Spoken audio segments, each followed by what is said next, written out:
বন্ধু, আমি extremely sorry বন্ধু, আমি তোর বিয়েতে জয়েন করতে পারিনি। অনেক ট্রাই করছি ছুটিটা নেওয়ার বন্ধু, আমি ছুটি নিতে পারিনি বন্ধু।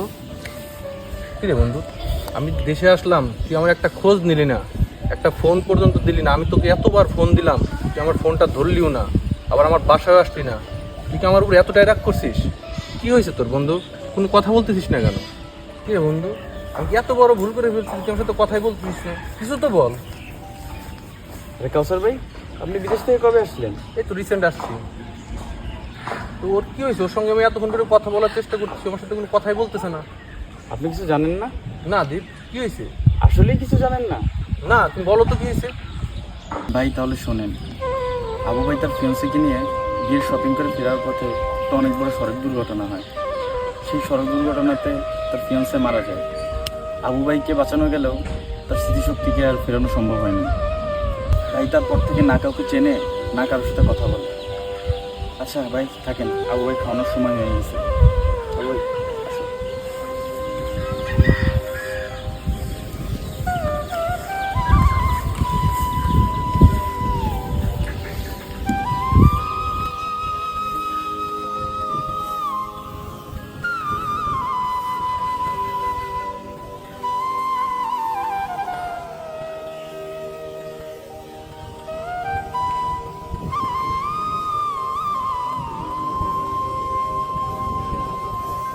আমি কল্পনাও করতে পারছি না তুই কিসের মধ্যে দিয়ে গেছিস, কিন্তু যখন তোর পাশে থাকার সব থেকে বেশি প্রয়োজন ছিল, ঠিক তখনই আমি তোর পাশে থাকতে অক্ষম হয়েছি।